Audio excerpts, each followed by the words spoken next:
No estoy buscando absolución ni perdón por las cosas que hago, así que antes de que llegues a alguna conclusión, intenta caminar en mis zapatos. Hay un misterio alrededor de la muerte que envuelve toda esta dualidad de optimismo y tragedia. Todavía recuerdo mi primer acercamiento con la muerte. Yo tendría 10, 11 años. Y era una mañana en la que íbamos a la escuela. Mi papá estaba conduciendo el auto, mi mamá iba en el asiento del copiloto, mi hermano y yo estábamos en la parte de atrás. Y escuchamos cómo le llegó una llamada a mi mamá de mi tía, desesperada, hablando de cómo un tío no despertaba, ¿no? Y estaban los paramédicos ahí en su casa. Estaban los paramédicos en su cuarto tratando de despertarlo porque él ya no daba señales. Recuerdo cómo mi mamá estaba asustada, cómo gritaba a través del teléfono. Yo lo único que podía oír eran sus gritos y la desesperación que le provocaba el no estar ahí, la desesperación que le provocaba no estar con este tío, con su hermanastro. Mi hermano y yo estábamos callados en la parte de atrás y mi papá simplemente trataba de tranquilizar a mi madre. En determinado momento hubo un silencio y justo después le anunciaron a mi madre que ya lo habían declarado por muerto, que ya no había nada más que se podía hacer. A día de hoy no sé qué fue lo que provocó la muerte de mi tío.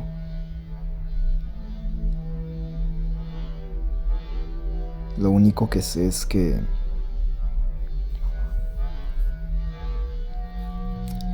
una mañana ya no despertó. A sus 17 años ya no supimos nada. Y así pasaron los años. El duelo se fue superando.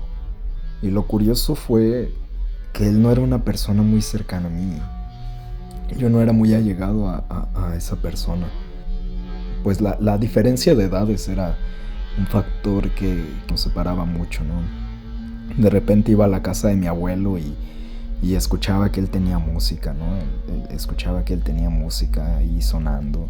Escuchaba las películas que veía, ¿no? En la televisión y era lo poco que yo podía llegar a conocer de este tío, ¿no? Nunca hubo un momento donde de verdad pudiéramos platicar, donde de verdad hubiera como un acercamiento y siempre mantuvo como esta aura de misterio, ¿no? A día de hoy todavía me sigo preguntando qué ha sido de él, qué fue de él en su momento, cuáles eran las cosas que lo relacionaban con mi persona, ¿no? Que de cierta manera yo sabía que había algo, una relación entre él y yo, ¿no? O sea, siempre hubo como esta curiosidad de desvelar este misterio, ¿no? De desenredar este misterio que había en torno a ese tío, ¿no? A esta persona. Y recuerdo que cuando niño yo me metí a su cuarto, ¿no? Esculcando sus cosas, tratando de descifrar pues este misterio de su personalidad que a mí tanto me atraía. Él siempre fue muy evitativo, muy antisocial, o al menos así yo lo recuerdo, ¿no? En torno a las reuniones familiares, en torno a estos eventos donde nos tocaba estar juntos en la misma sala, pero nunca hubo como este intercambio, ¿no? Nunca hubo como pues sí, como este intercambio comunicacional directo. Y pasa el tiempo y en determinado momento recuerdo que mi abuela, la mamá de este tío, nos da una bolsa. En esa bolsa, entre tantas cosas, entre tantos tiliches, había una playera. Y estaba esta playera de Depeche Mode, ¿no? Con los integrantes. Estaba Dave Gahan, Andy Fletcher y Martin Gore. Y recuerdo que me gustó mucho esa playera, ¿no? Empecé a usarla. Y fue ahí donde surgió mi curiosidad por esta banda. Empecé a investigarlos, empecé a escuchar 2 que 3 canciones. Enjoy the Silence, Personal Jesus, World in My Eyes. Y es así que descubrí una manera distinta de ver la música. Claro, yo en ese entonces ya empezaba a curiosear, ¿no? Como con esa inquietud que uno tiene. Me acuerdo que serían 14, 15 años los que tendría cuando empiezo a curiosear entre la música que había, ¿no? Entre el rock de los 90, 60, 70. Y entre eso surge esta onda de rock electrónica, ¿no? Con Depeche Mode, que me llama mucho la atención, ¿no? Y en su momento no lo entendía, en su momento no captaba muchos de sus mensajes, pero el beat de las canciones, el ritmo, las melodías, la manera en que usaban el teclado era algo que a mí me fascinaba y me hipnotizaba. Y recuerdo que en su momento escuché el Violator, ¿no? Un gran álbum, un álbum que siento yo que resume el sonido y los temas que son Depeche Mode. Pero el álbum que de verdad me cautivó, el álbum que de verdad me atrajo, me llamó mucho la atención fue el Music for the Masses. Porque claro, en los 90s todo era distinto, todos los sonidos son muy heterogéneos. A diferencia de los años pasados, a diferencia de las décadas anteriores, siento yo que el sonido de los 90s es más fácil de diferenciar, ¿no? De un género a otro. Siento yo que es una mezcla más heterogénea que en las décadas pasadas, por lo mismo de que pues la música, de ser tan comercial, de ser tan masiva, trata de como de tener esta onda de vuelta a lo rebelde, a lo progresivo, ¿no? Y a lo, pues sí, a lo rebelde, a lo antisistémico, a la crítica social, ¿no? Esta onda más underground, por decirlo de alguna manera. Es así que, pues que empezó a interesarme esta banda, ¿no? Empecé a escucharlos, empecé a escuchar su sonido, su música, ¿no? Y sin darme cuenta me estaba llenando de una cultura a la que era ajeno yo todavía, ¿no? Esta cultura del sadomasoquismo, ¿no? Que es uno de los temas más recurrentes en la música de Depeche Mode. A la rebeldía, a esta onda del pop, pero con un sentido más retorcido, me gustaría decir. Porque tienes bandas como New Order, ¿no? Que vendría a ser la contraparte de Depeche Mode, o como estas dos bandas que popularizaron la música electrónica a través del rock. Y voy observando la historia de este grupo, de Dave Gahan, de Martin Gore, de Andy Fletcher, y cómo empiezan a evolucionar su sonido a partir de eso mismo, del pop que les dio vida en los 80s. Este sonido muy plástico, muy sintético, que les hace ver como una boy band, pero a su vez con una intención artística mucho más profunda, siento yo. Con temas que hablan acerca de la muerte, del placer, de la compañía. Y es así que van realizando disco tras disco que habla justo de eso, ¿no? Y mantienen sus temas muy presentes. Hasta este último álbum, Memento Mori, todavía mantienen como esa esencia. Eso es lo que ahora le dan pues un enfoque más actualizado y en cierta manera hasta más minimalista, ¿no? Sus letras se vuelven más alusivas a esa soledad, el paso del tiempo. Y siento yo que es algo que Fernando Frías logró ver en Depeche Mode y en este último álbum que trató de retratar en este documental acerca de los 3 conciertos que dieron aquí en México por allá del 2024, ¿no? Y por esto hace como este símil entre la banda Depeche Mode, este último álbum, Memento Mori, y la cultura mexicana en el sentido de la muerte.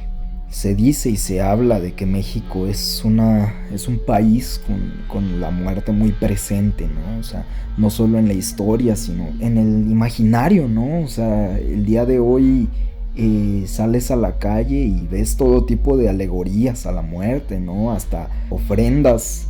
Y es algo muy interesante, ¿no? O sea, el mismo título del álbum, Memento Mori, hace referencia al saberse mortal, ¿no? Memento Mori en latín significa recuerda que eres mortal o recuerda que morirás. Y es el tener presente de que nuestros días están contados, de que el día de mañana podemos salir a la calle y no contarla.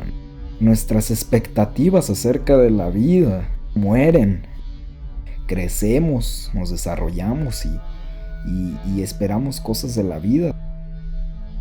Tú puedes salir con una persona y darte cuenta de que esa persona no es la indicada o no es quien tú esperabas, ¿no? Y por eso hablo de la expectativa, ¿no? De la muerte de nuestras expectativas, ¿no? Siento yo que es algo muy presente, ¿no? En nuestra cultura. Y pues eso, o sea, el retrato que Depeche Mode hace de la muerte, el retrato de Depeche Mode que hace acerca de esta realidad, fue algo muy curioso, ¿no?